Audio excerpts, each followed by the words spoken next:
All right, Cornel West has announced he is running for president of the United States. He dropped this video on Twitter. Yo, that's a tweet. Where's the video? In these bleak times, I have decided to run for truth and justice, which takes the form of running for president of the United States as a candidate for the People's Party. I enter into quest for truth. I enter into quest for justice. And the presidency is just one vehicle to pursue that truth and justice, what I've been trying to do all of my life. I come from a tradition where I care about you. I care about the quality of your life. I care about whether you have access to a job with a living wage, decent housing, women having control over their bodies, health care for all, de-escalating the destruction of the planet, the destruction of American democracy. Democracy creates disruption. It creates an eruption. It creates an interruption. Wide from below, the energies of everyday people is manifest. And I know there are precious people in your life who you care for. That's why it's important for you to be involved, important for you to participate. We're not talking about hating anybody. We're talking about loving. We're talking about affirming. We're talking about empowering those who have been pushed to the margins. Because neither political party wants to tell the truth about Wall Street, about Ukraine, about the Pentagon, about big tech. Neo-fascists like Brother Trump or milquetoast neoliberals like Brother Biden. Wow, well, I'm so happy to make a world-shaking decision. You know what I mean? Well, I know gangsters when I see them. And gangster's not a subjective expression, it's an objective condition. Do we have what it takes? We shall see. But some of us are going to go down fighting, go down swinging with style and a smile, accenting the best in you and trying to tease out the best in me. Let's do it together.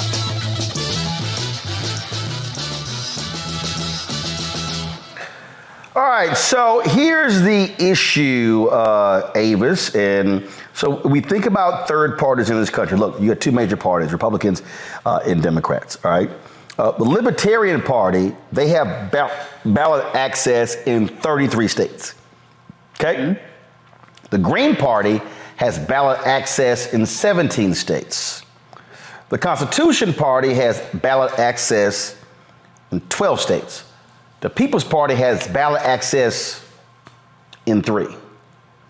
Isn't this a vanity project? Yeah, this is a symbolic project. Definitely, you can see that he doesn't really have the reach, for example, to just in terms of ballot access, if you laid out there, to make the same sort of damaging impact, shall we say, that a Ralph Nader did.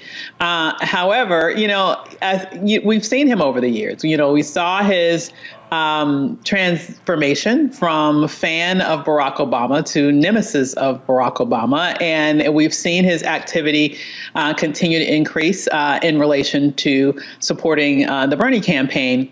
So, I think that he has now had a moment in his life where he's trying to do something else. I know that he ran into some sort of challenge, at Harvard. I'm not sure exactly where he landed now, but maybe this is some sort of, I want to get back into the spotlight. Maybe he misses a little bit of politics, and maybe this time he wants to be the one in the center, at least for a few opportunities. I mean, look, in 1988, Lenora Fulani, she ran and got ballot access in all 50 states with a New Alliance Party. And a lot of people out here who are always talking about, oh man, we need to have our own party, not understanding that means infrastructure. Like, you literally have to do some work to put that thing together. You just don't just go, hey, here's a party. I mean, and so there are rules that exist in every single state. So to have a real party, you've got to have infrastructure and access to the ballot. If they only got they only in three, they're only in 3 states. I'm just saying. It's rhetorical. Roland, it's rhetorical leadership. That's all it is. I mean, I love Cornel dearly. We go back more than 50 years. Shouldn't say that, but it's the truth. I think the world of him, but I think that it's got to be rhetorical leadership. It's impractical. He can't win it. As you say, it's 3 states. But you know what? We've seen these rhetorical leaders often raise the kind of issues that then trickle up to the, if you will, real campaigns. So, he is a passionate social economic justice warrior. He connects very well with lots of folks and doesn't connect well with some other ones, but that's another story. But I mean, he connects well with lots of folks and people enjoy hearing him talk. If he gets the same kind of debate access that, let's say, Marianne Williamson had in the 20 campaign, what impact might that have? But her party didn't have ballot access either. So I'm just saying it's a rhetorical exercise. It's not a political exercise. No. What I'm saying here, Rudy, that if he actually chose to run as a Democrat, that's a different ball game.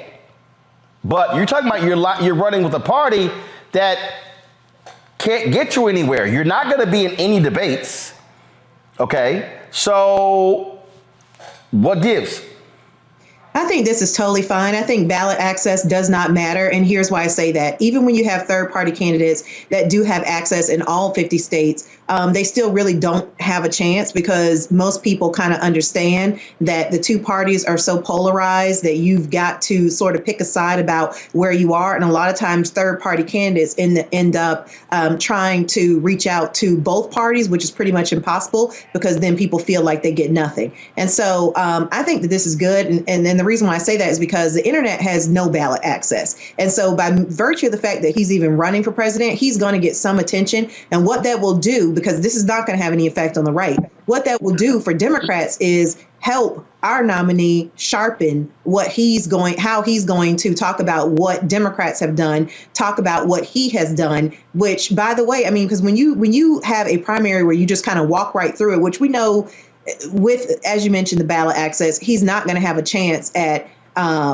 really changing anything for Biden. But I think that it will be good that he will have he's going to talk about what Democrats have done. Biden will have to think about sharpening how he will explain his record. And I do think that it is not good when people just walk right into the general election and they have not had that practice of sort of having to explain what their record has been and what they're campaigning on, because we know that Republicans are going to prosecute the case against Democrats. And so for that reason, I think that even though the party that he's running under only has ballot access in 3 states, the reality is he's going to get attention because he is running for president. Not the same amount of attention as the two-party nominees or the nominee for the Republicans and the Democrats, but he will get some attention.